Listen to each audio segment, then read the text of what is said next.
Bobby, when did you guys come back from Hawaii? Well, we were supposed to come back on Christmas Day on Saturday. Mm-hmm. Then they canceled flights because of people were getting sick, Mm-hmm. COVID. So there's like crews that were sidelined. So we ended up taking the red eye, got back in Sunday morning. So Oh, that's good. that was a Yeah, little, Jeannie and Marvin, they're down in California and they were supposed to fly in last night, yeah, but then Oh, I wondered about them. their flight got canceled.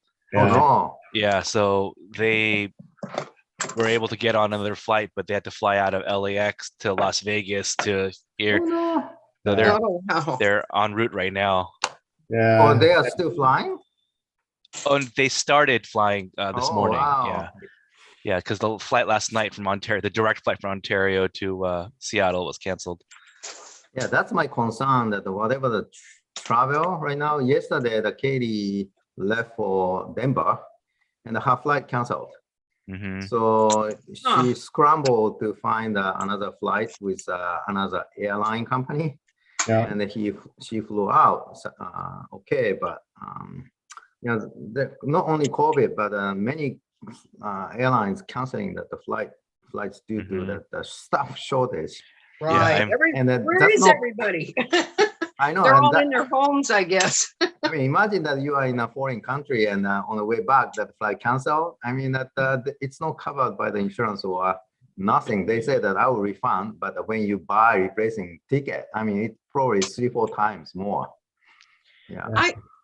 I had some friends, well, a friend from my from the hospital that went to Denmark and Copenhagen and Paris before Christmas, and they flew home without any trouble, I guess. So some people are lucky and some people aren't. Yeah. So that you didn't have any trouble that flying in and out from Hawaii?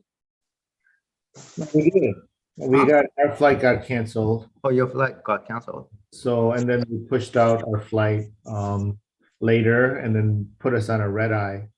Oh, wow. Yeah. And then we got back on Sunday morning. Our flight got, we had a flight, and there's people, I guess, that were delayed multiple days from home. Oh, wow. Where did you stay for that extra night? We just stayed up because it was a red eye. Wow. Oh, wow. But it actually ended up working out really well because we didn't get the chance to go up to Mauna Kea for sunset and stargazing. So it gave us an extra day to do that. That was really worth it because it was amazing. That's great. Otherwise, we wouldn't have been able to do because we had the day that we wanted to go, the weather was bad, so we sort of missed out on that. So, but the extra day actually ended up blessing in disguise. We got to do something we were kind of weathered out from prevented from doing. So yeah, it worked out really well for us. But that's good. Wonderful. Okay, guys, let's. There's a silver lining. Yeah, it's 9:30, so we are on live, and thank you for everyone, Bobby, Michael, and Sally joining this the new Sabbath class this year. We are studying Prophets and Kings this year, and we are covering the introduction and chapter 1. Thank you for the people who are watching this session. And so last year we finished the Patriarchs and Prophets, which covers from the creation or even the before creation up to the King David and part of the Solomon. Now that we are ongoing basis, basically that Prophets and Kings start from Solomon. So I think we have a seamless study, and I think that's good. So let's have a word of prayer, and let's start.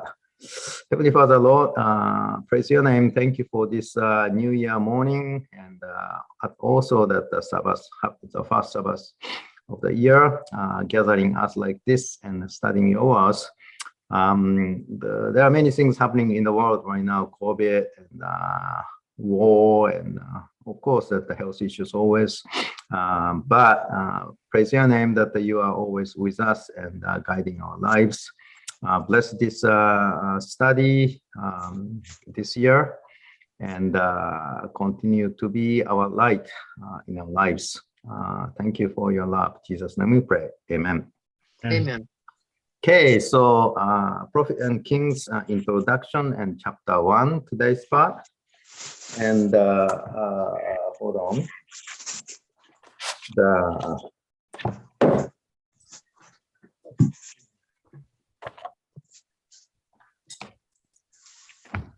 Sorry.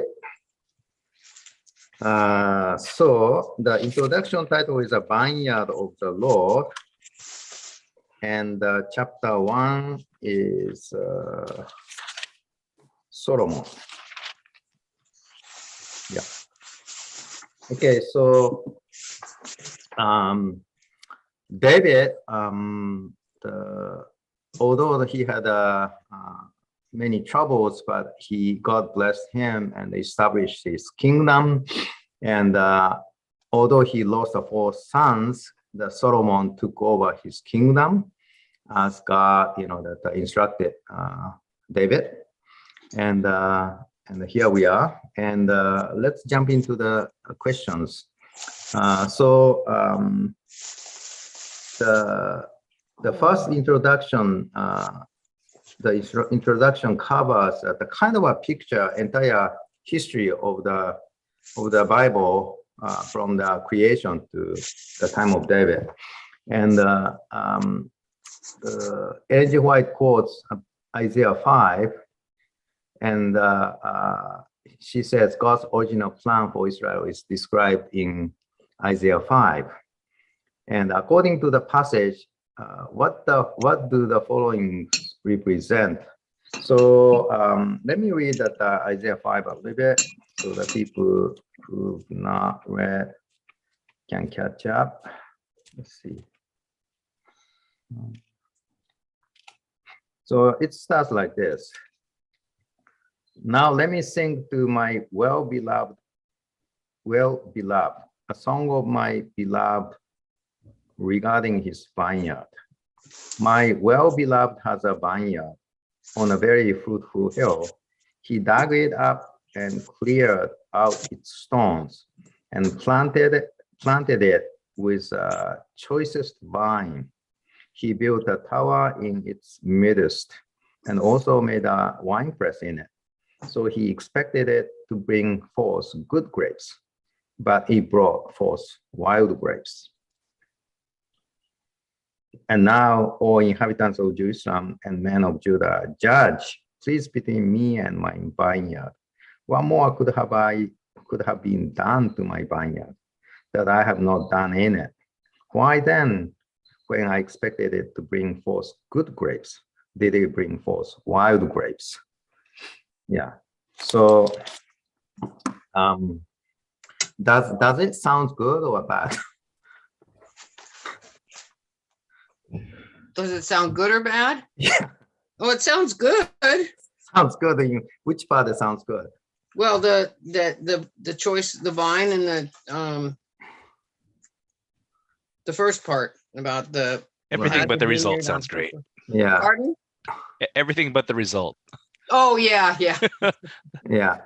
So in these parables, what do the following represent? Oh, I didn't assign that questionnaires today to each one of you, so we can, whoever wants to answer that can answer. But or I'll point that one of you. What do the followings represent? The vineyard, the vine, the hedge, and the tower. What was God's plan for Israel and other nations? Anyone can start the conversations. Question? Yeah, I just adding that. Here. Anyone can start the conversation. So I'll start. Yeah. So I mean, I think it's this is an easier question. So maybe that's why. Yeah. The vineyard is Israel, right? The vine is the men of Judah. The hedge around the vineyard is God's law. The tower is the temple, right? Uh-huh. The sanctuary service. And God's plan was to bring blessings to all mankind through his chosen nation of Israel. That was God's plan. But as you said, the wild grapes, God doesn't force us, right? He leads, and that was the purpose for Israel. But you know, as we do as well, Israel rebelled and didn't follow God, and the fruits that God had intended to produce through Israel, which is to bring blessings to all mankind, didn't. Oh, I see. I didn't read the rest of it. I didn't understand all that you're saying. Yeah, their outcome wasn't so good. Right. What do you think, Michael? Yeah, I think similarly. And I was kind of reading a little bit of commentary about it, and things that I thought was interesting was like the wild grape was not only just not was expected, but has more connotation to like poison and stuff, which is more than just like, oh, this is just the sour grape that you can't make wine with, but it would in fact poison, it cause detriment to the people. So instead of sharing sweet fruit, it's sharing poison, and I thought that was a really interesting way to think about it. Yeah, thank you about it. Thank you for the comment. So Ellen G. White also mentions the interesting things in this introduction. Do you remember that she said that who is a farmer here, by the way? God, yes. So God planted the vine, which is the people of Judah or Israel, into the country of Israel, vineyard, and let it grow and turn out to be a wild grape. So the farmer, Ellen G. White said, replanted the vine to the other side of the hedge. Yeah, other side of the hedge. What does it mean? What do you think? So that people cannot see the vine, but people still can get grafted to it. What does that mean? You think? Bringing in non-believers. Bringing non-believers, okay. For spreading God's blessings through outside of the Jewish nation, right? So spreading God's blessings to all people through Christianity outside of the nation of Israel. That's So that the exact part that the Ellen G. White says is this way: the husbandman, which is a farmer, husbandman removed the vine and concealed it from their sight. Again, he planted it, but on the other side of the wall, and in such a manner that the stalk was no longer visible. The branches hang over the wall and grafts might be joined to it, but the stem itself was placed beyond the power of man to reach or harm. Interesting, right? Yeah. So this passage reminded me of the John 15. Do you know that the John 15? Is that the one about he gave his only begotten son? No. John 15 starts like this. I'm the true vine, and my Father is a vine dresser. Every branch in me that doesn't bear fruit, he takes away, and every branch that bears fruit, he prunes that it may bear more fruit. So abide in me and I in you. As a branch cannot bear fruit of itself unless it abides in the vine, neither can you unless you abide in me.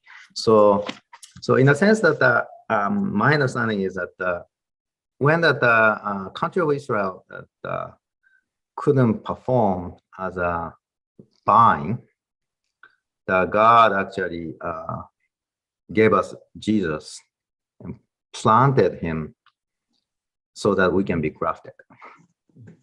Because we cannot harm Jesus, right? Yeah, he was there, he's there, in a sense. So that's a God's plan. So in a long history, I think that Israel couldn't meet the expectation of God, unfortunately. But God has a bigger plan.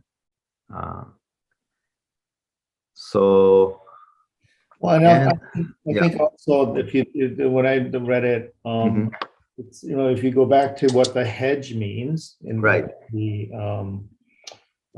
Isaiah passage, the hedge is God's law, and somehow for the Jewish people, God's law should have been a blessing became an impediment from fulfilling their purpose, right? That God's law prevented them from being able to see outside of their little circle, and it actually, you know, it turned a blessing into an impediment. Yeah, thank you for that.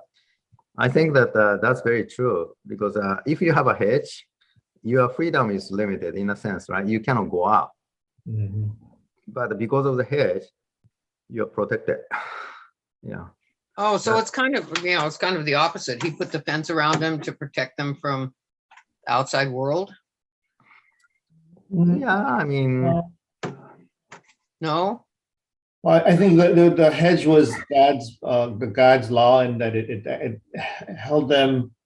Yeah, in a way, it protected them. But protection can also become, if used inappropriately, a protection and a gift can become a prison in a way, right? So it's, you know, there's nothing wrong with the law, obviously, right? We believe in the law of God, but you know, it's we can take something that's good and turn it into something that it wasn't intended to be. I think that's really what it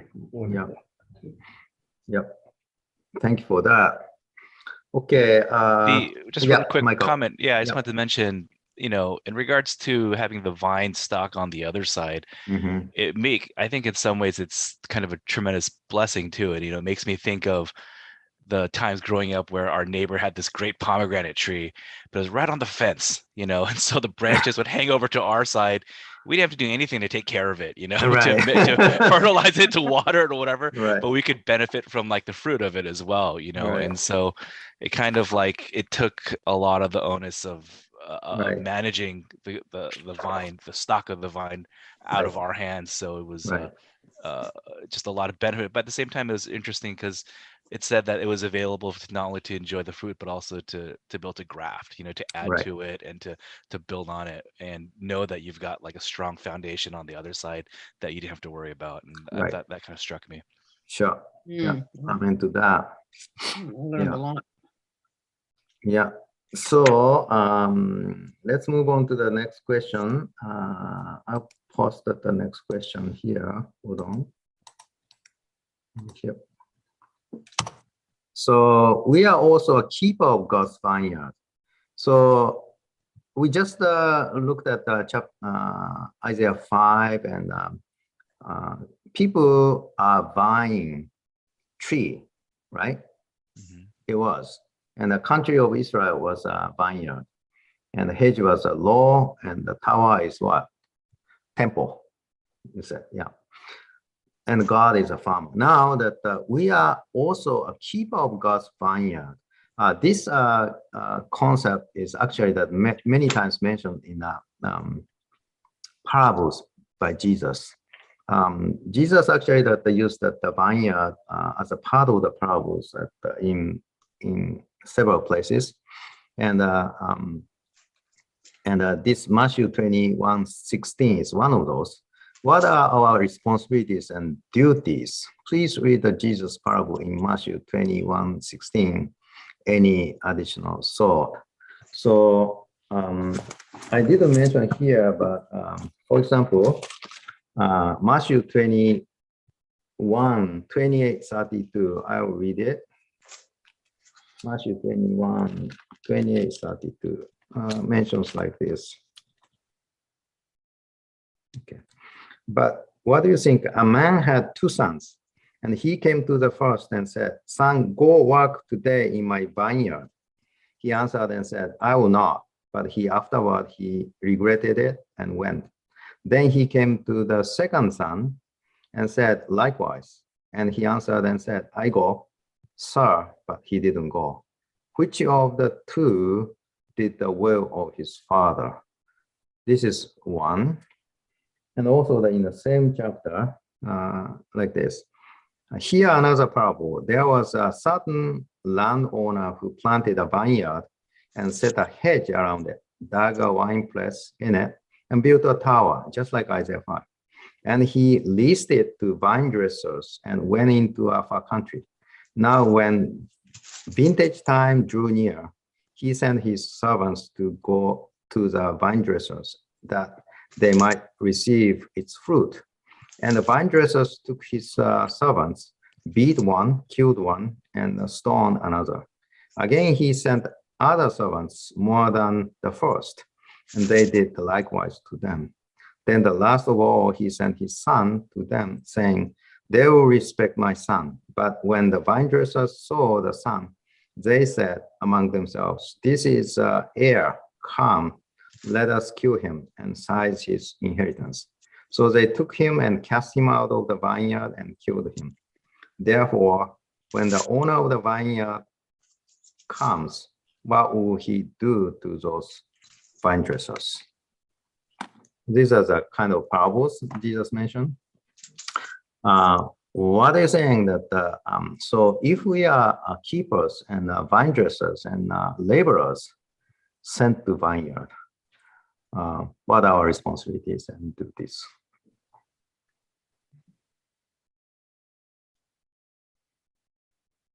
Anyone? Practice the law of God. Practice the law of God, okay. I mean, one at the very basic would be just to show up. Show up. To Yeah. show up and be in the vineyard as you're called to. Well, I mean, our purpose is to do His will, right? That's the purpose of our lives, right? So, yeah. So, I mean, God doesn't work. I mean, obviously He could just do everything Himself, but He chooses to work through His people, right? Through us, right? But He doesn't force it on us, and He doesn't. He gives us free will to choose to follow or not, right? So our responsibility is to do His will, but obviously He's those passages are showing oftentimes whether it's the Jews or us, we rebel, right? We individually rebel, and really at the end of the day, no different way than the Jewish people rebel. It's the human condition, unfortunately, and it takes we're more often failing than succeeding, right? So how about these parables, Matthew chapter 21:16. If you recall, this is a parable that the vine owner goes to that place, the field, to hire people. Do you remember? So the owner goes to that early in the morning to hire laborers for the vineyard, and he hires some, and then he goes to around noontime and around 3 o'clock and 5 o'clock, and he hires the laborers. And at the end of the day, when the sun down, he paid the laborers 1 denarii from the person who hired last. And the people who hired earlier complained because look, these guys worked only 1 hour, but I worked the entire day. Why am I getting that 1 denarii? And when the owner says that, why are you complaining? We had a contract, and it's my desire to treat everybody the same way and bless them the same way. Yeah. So how do you think that this slightly different type of parable, but still related to vineyard, And do you see any connections in it, or any meaning out of it?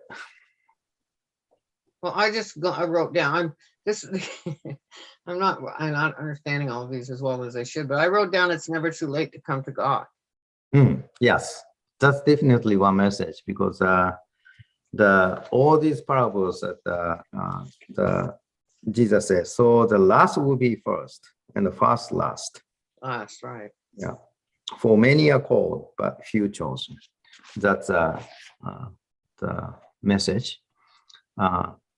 Yes. So doesn't matter, right? I mean that even you come to the vineyard to work, even the last moment, God bless you the same way. And at the same time, if you start working that early in your life, don't expect more than other people. You know that it's God's decision and God's love to fairly given to everybody equally. Okay, how about how do you feel about if you are laborers? How do you feel in this parable? Imagine that you are hired in early in the morning, or you are hired in 5 o'clock. Yeah, it seems unfair, right? From our perspective, it seems right. Yeah. Yeah. But you know, why do you think that God treated equally? That's grace. Grace. Yeah. Yeah.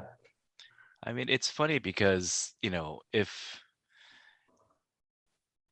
it's interesting because it specifically says in that parable that the workers are paid in the order of the shortest work to the longest worked, you know. If it was paid in the other direction, then probably the people that sign the contracts that all work for that amount for the whole day, they wouldn't have a problem with it. Yeah, they just pick up the money and left, right? And they'd have nothing. But then because it was in the other direction, right? Exactly. It set up that expectation, even though they knew what the contract was from the beginning. So right. It's interesting that was such a specific part of the parable. Right. And also that you know, do you think that you know the people waiting until 5 o'clock to be hired, did they have the peace in their mind? You know, I wonder if if you need to work and you need money and you couldn't get a job until 5 o'clock. That's tough, right? That's very tough. It's very difficult for us to say that, oh, you didn't work. But those people may suffer more than the people who actually been working too. That's only God knows, and they know. So, yeah. And another thing I would like to pinpoint that how this parable starts. This parable says, "For the kingdom of heaven is like a laborer who went out early in the morning of hire laborers for his vineyard." So this parable starts that it says the kingdom of heaven is like a laborer. That's very interesting, isn't it? Yeah, so I see that this parable is different in a sense that it shows how God tried to gather laborers. I mean that God is working hard from before the dawn, right? Before the sunrise to find the laborers, and he is the one who actually is searching at the laborers, try to bless them. Yeah, so I see that you know, it shows that actually laborers are blessed by working on vineyard. Yeah. And there is a God's passion over there, and Jesus called it as a kingdom of God. Yeah. So yeah. So I think that's a kind of perspective we need to keep in mind, probably. Yeah. Okay. Next question. Let's move on. Next question.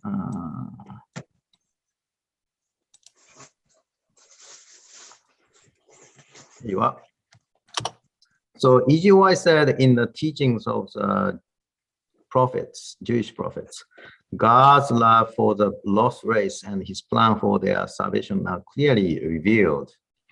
How does Jonah's mission to Nineveh demonstrate the truth of this statement? So sometimes that, as often that Jewish people felt that we tended to think that, okay, so God loved the Jewish people, but not other nations, so forth. But actually, it's not the case, apparently. And so, do you remember the story of Jonah's story, right? Mhm. Yeah. So, how do you see that God's passion over there? He didn't give up on Jonah. He didn't give up to Jonah. Jonah was pretty. He was stubborn. He's stubborn and he's not obedient, Mhm. right? And do you know why? Why do you think so? Oh, I reread it. I don't think he. I don't know. I don't think he thought that he could accomplish it. Right, that's one thing. Well, he believed God's blessings were reserved for the Jewish people. Right. That's what Oh. that's sort of, yeah, And who was Jewish culture and tradition, right? Right. That's who, yeah. so yeah, and yes, definitely. And Nineveh, which city, which country had a Nineveh? Oh, I don't know. Do you know? Mm-mm. Nineveh was a capital of Assyria, Oh, and Assyria was a country who conquered Israel. So that it's a huge country which is threatening that Jewish nations all the time. So that from the Jonah's point of view, they are bandits. They are enemies. Mhm. Yeah. So, but God instructed Jonah to share God's knowledge with people in Nineveh, and that's a shocking news for him. It's a kind of unexpected, right? That's why he tried to escape from his mission. Yeah. But what happened at the end? Do you remember? What happened to the people of Nineveh? They repented. They repented. Yes, they repented, and Jonah disappointed. oh. Yeah. So, I think that just shows that how God see people and how our view to other people biased to some extent. Yeah. Yeah. And that's our limitation. And that's a limitation to Jewish, and that's a limitation to us also as a church. Yeah. Okay. Any more comments on this one? No? Straightforward. Okay. The next one, we are going into that chapter 1 now, and regarding Solomon. Okay. So what do you know about Solomon, you guys? Wise. Wise. Right. Yeah. Yeah, he wrote the Song of Solomon's, Ecclesiastes, right? And Proverbs. Proverbs. Yeah. Yeah. So yes, he's by the way that how much attention Solomon got at the beginning of his life as one of the sons of David. Before he took kingship. Oh, he followed David's choices and walked, Right. in God, with God. Mm-hmm. But was he a kind of the son who got much attention from the people? Mm. No, he was not. Actually, he was, I don't know that how many sons before him, actually. He's not The first. definite, yeah. He's older ones that died, basically. Yeah, including Absalom, Adnia, or first one, what was his name? But those older sons of David tried to take over kingship and demonstrated in front of the people, tried to do his own things to get attention and so forth, right? But Solomon was pretty quiet. Solomon, as you know, that the son of Bathsheba,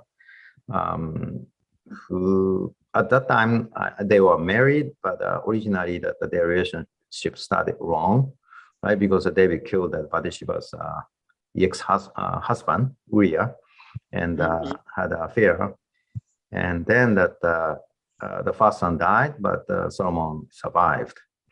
So in a sense that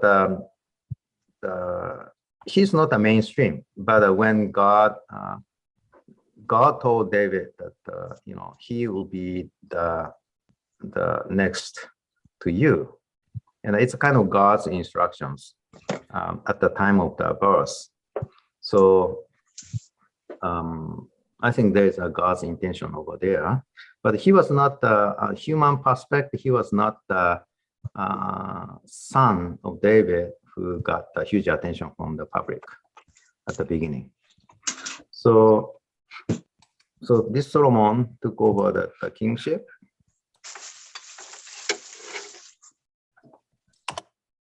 And when God asked Solomon, acknowledged himself as a mere child and requested a discerning heart to govern his people and to distinguish between right and wrong, more than long life or wealth. This is when the Solomon prayed to God, actually. When God asked, what do you want? Solomon answered this way. And God blessed him with his wisdom as well as wealth. What lessons can we learn from his prayer? Now, from his prayer is, let me see. I think it's the first king.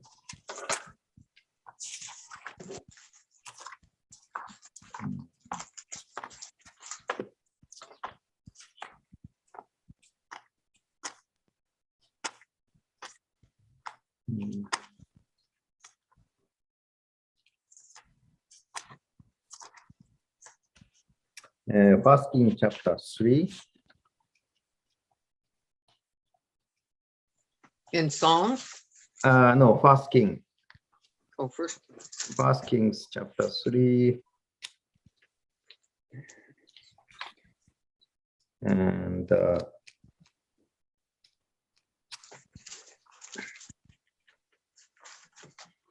verse 5. So the God asked him, at Gibeon, the Lord appeared to Solomon in a dream by night. And God said, ask, what shall I give you? And then that the Solomon answered like this, you have shown great mercy to your servant David, my father, because he walked before you in truth, in righteousness, and in uprightness of heart with you. You have continued this great kindness for him, and you have given him a son to sit on his throne as it is this day. Now the Lord, my God, you have made your servant king instead of my father David, but I am a little child. I do not know how to go out or come in. And your servant is in the midst of your people, whom you have chosen, a great people, too numerous to be numbered or counted. Therefore, give to your servant an understanding heart to judge your people, that I may discern between good and evil. For who is able to judge this great people of yours? So that's he asked. Do you ask the similar things if you are in his position? What do you think? What was the question again, Kosuke? Oh, so what lessons can we learn from his Oh, prayer? Yeah. Well, at first I thought I would probably ask for other things, right? But if you take it into context, you kind of understand. I think you can kind of understand and why, right? Because if you look at First Kings 1, his half brother Adonijah was conspiring to take the throne, right? Right. So he was given the throne by David to be king. Before that, Adonijah was conspiring with some of the leaders of the nation of Israel to conspire to take the throne. Right. And the implication from the scriptures is that had he been successful, he would have executed Solomon and Bathsheba, right? Right. They killed, right? So Right. this is like, so if you take it from that context, that he was given this by David, but there was all this turmoil and fraught with danger and so forth. In that situation, I think when you're in those type of situations is when you actually seek God, right? So he was, and that's how we are, right? When we're in those hard times in our lives is um, when we seek, right? So from that perspective, I don't think maybe maybe that would be what I would pray, right? Yeah, true. But there are people who goes to the opposite way. Yeah. Well, let's be more political. Yeah.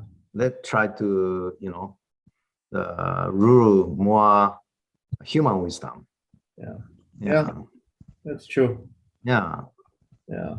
So what do you think, Michael? I think a couple things, I think as we see so much just in today's politicians and whatnot, the first thing you want to do once you get in power is to stay in power, right? And that's all about that's the first part of it, and Right. that was not the instinct at all, of Solomon here. And it kind of, one thing that struck me, whether it's true or not, was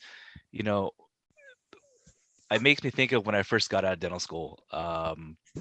We graduated, like, oh, I did it, this is like the epitome of my education, and I've learned so much and I know everything and all that sort of stuff. And then very quickly you get humbled and you realize you don't know anything, and it's kind of one of those situations where you don't know what you don't know, and Solomon already had enough wisdom to realize the breadth of the job in front of him, to govern God's people and to do so in a just way, and how to do so. He knew that by himself he couldn't do it, and so he had enough wisdom to pray for wisdom, and to wish for wisdom. So he above was all things. right. So he was rightly humble, right? Because he called himself a mere child. Yeah. And it's difficult for us, especially when we get older and older, call myself a child.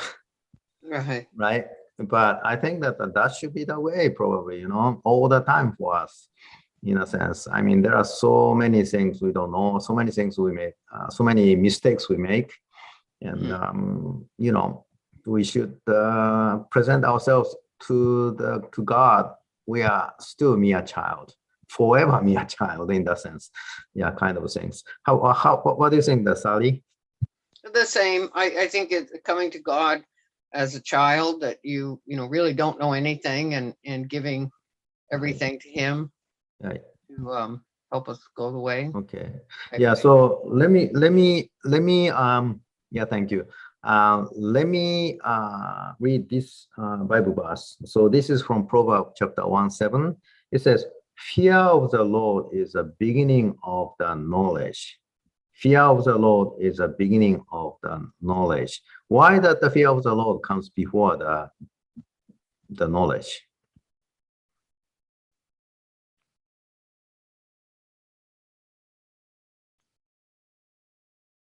What do you think? I don't know. 'Cause I don't like the word fear for one thing. Yeah, so fear that you can say awe. Yeah. Oh, Lord. Yeah. Yeah. Any thought? Because that's kind of a shows because this is before coming any knowledge, even that you know including that I think God's knowledge, because we can get the God's knowledge through Bible, right? Scientists can read the Bible and understand the Bible, but that's not the same with the I think same in a sense that with or without fear knowledge, fear of God. So why do you think that the Solomon put this at the beginning of everything? I think it's because, like, if you're in any situation where you're being instructed by someone that has knowledge or expertise in something, if you don't acknowledge that you have less of it than somebody else, if you think, I know more than this person, I have nothing to learn from them, you don't set yourself up for that mindset to learn. You can't learn, and so if you don't have that kind of humbling mindset to begin with and say, oh wow, this is a situation where I can gain knowledge and wisdom, it's never going to happen, which is kind of one of those human nature things. Right. Yeah. Yeah. What do you think, Bobby? I think, I agree with Michael, right? That it's, the sin of the ultimate sin is to put yourself in the place of God, right? That is at that point you can't learn anything from anybody or God. You are that is the ultimate sin, right? To put Yeah. yourself in the place of God. So yeah, that's that's pretty foundational, right? To fear of the Lord is the beginning. Yeah. Yeah. Yeah. I think just that Solomon called himself the mere child in front of God. It's just acknowledge that who God is and who we are. Yeah. And relationship. Yeah. And it's not necessarily that God is above and we are below. It's because Jesus called us as a friends, and God calls us child. Yet that I think we acknowledge that who God is, and we are mere created. So I think that humbleness is the most important thing, probably, I believe. Yeah. Because otherwise, all the knowledge could be harm, could be not benefit for us if we have a wrong attitude, I think. Yeah. So, yeah, thank you for that. Okay, let's move on to the next question.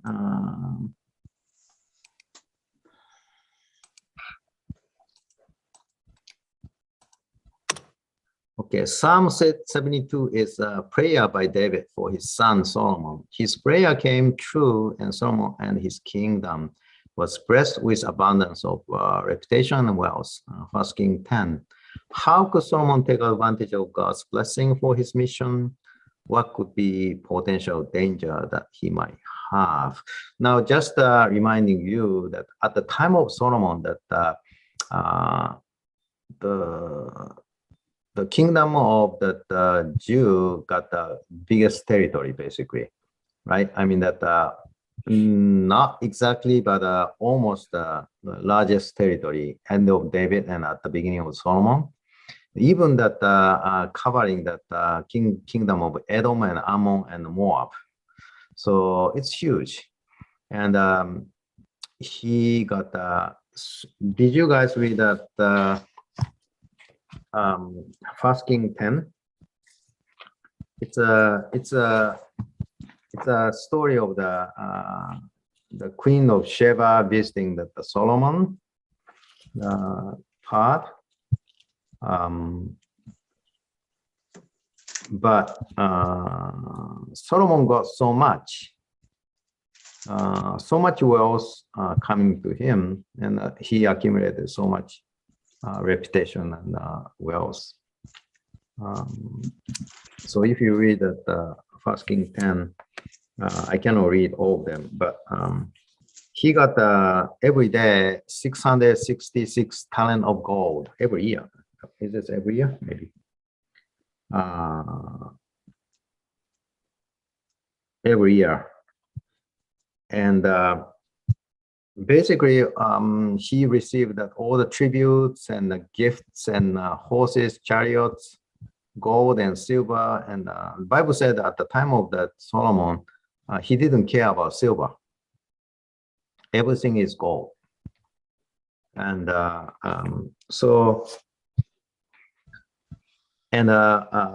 the surrounding nations send messengers or actually that visited Solomon and try to hear God's wisdom from him. And so he got a huge attention from many countries. Queen of Sheba said that happy are your men and happy are these your servants who stand continually before you and hear your wisdom. Blessed be the Lord your God who delighted in you, setting you on the throne of Israel, because the Lord has loved Israel forever. Therefore, he made you king to do justice and righteousness. That's Queen of Sheba said to Solomon. And many other countries send that all the good stuff to him. So, what do you think that his responsibility at that time, from the perspective of God's mission?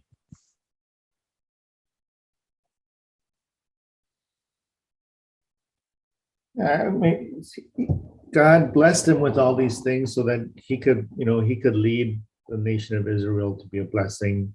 Mm-hmm. All nations and all people, right? Just to spread the word of the one and only God, right? And right.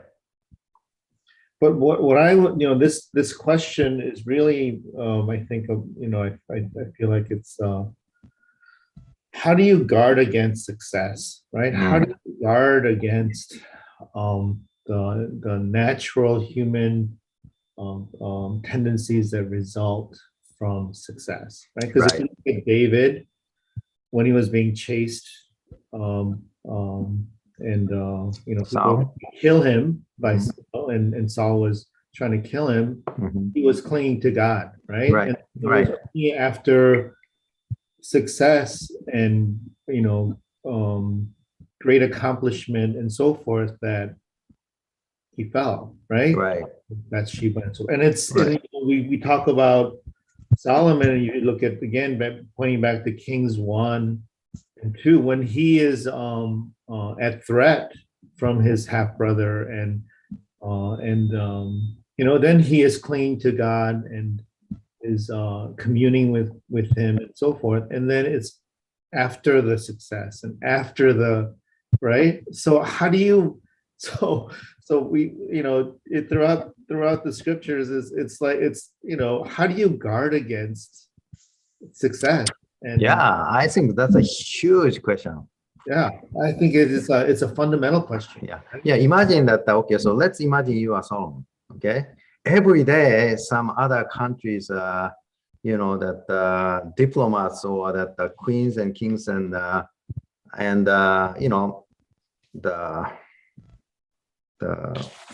whoever the dignitaries come to you, bring that gift. So every day your bank account going up. Every day that your house is filled with gold, and all the the precious things, jewels and whatever you need, all the important like the wood materials and I don't know nowadays what it is, but so you don't have to do anything. I mean that you are sitting on a throne and every day your country is filled with goods and all the reputations, and everybody admire you.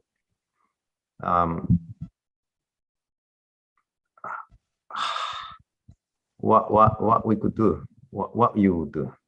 It's easy to get corrupted. It's like you were saying about our earlier, our leaders in many countries, they probably go in, the term public servant, when it applies to like the Senate and, Congress and positions like that, I think is a joke, because they're not serving us. They end up, some of them are, no blanket statements. I don't like that, but many of them get corrupted by the money that they're given to, to do certain things, make certain laws, that sort of thing. Yeah, it's the same kind of problem. Yeah, so the corrupted, yes. I mean that if you are, put your priority on that correcting those things, definitely I think you are in the wrong place. But how do you deal with those so much wealth? I mean that give it away. Yeah, give away. But I mean, it seems it's just how much money can you actually use? Right. The these people that don't pay, millionaires and stuff that don't pay taxes and stuff. What do you do with that money? You just become a hoarder. Right. And yeah. I don't know what the real answer is, but that came to mind. Yeah. Right. So here is a danger, definitely. Right. I mean, well, even that you are a good person. Right. You see that all the things are accumulating, yeah? Mm-hmm. And when you die, that you can take that yourself only into your coffin. Yeah, what do you do with all that money? Yeah, so this is just like a story of the rich young ruler. And Jesus said that the rich people to be saved, it's more difficult than that the camel is going into the needle's hole. Do you remember the story? Mm-hmm. Yeah. And which story? It's a rich young ruler's parable by Jesus. Mm-hmm. Rich young ruler. Yeah. Yeah. So this is a real danger. I mean that we say that it's blessed if we have enough. We have a house, we have a roof, we have a food on the table. By itself, it's a blessing, right? But when we see that all the reputations and wealth accumulating automatically, there's a certain things we have to think about how we deal with. I think even just not the wealth, just coming and admiring people. I mean, right. We have people like that in our society today that they're so admired that it just goes to their heads, right. And it's very easy to fall. Yeah. If you can go all the way back to Saul, right? Saul was, if you read the description of Saul as a child, this description of Saul was very similar to the description of David, right? But when you become a king, when you have all the accolades and the wealth and people, essentially, almost worshiping you, our human condition is for that to get to our head. So right. This is a whether it's on a big scale or a small scale, right. How do you prevent success, whatever it is, whatever you're striving for? How do you guard yourself against that? That is, that's maybe the scriptures people fail, right? Throughout the scriptures, people gain whatever it is, and then it goes to their head, and God has to correct them by letting them fall, right? So this is a pattern throughout the whole scripture. So from from a practical perspective, from our own lives perspective, this is a pretty key question, right? Right. Right. It's because as we pursue our own lives and our own accomplishments and stuff, whatever those are, when you achieve those things, what happens? Right. Yeah. When you get what you're chasing, what happens? Yeah. Right? Yeah. Yeah, because the success can be failure. Success can lead to failure Yes. in a real meaning. Yes. Yeah. So what is true success? Yeah, that's also we need to discuss. Okay, so let's put on a final question. In your life, how did God's wisdom help you to cope with specific challenges and difficulties? Anything you want to share about it? I mean, yeah, I'm sure everybody has one or two or more. If you look back in your life, yeah. So hold on, let me move out from the sunshine. Yep.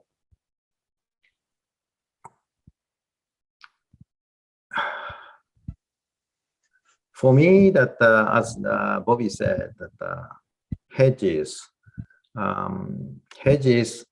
which is God's law, protected me in many ways. Sometimes and many times we do not necessarily appreciate God's law, but if I look back, I know that those are actually protection and a blessing.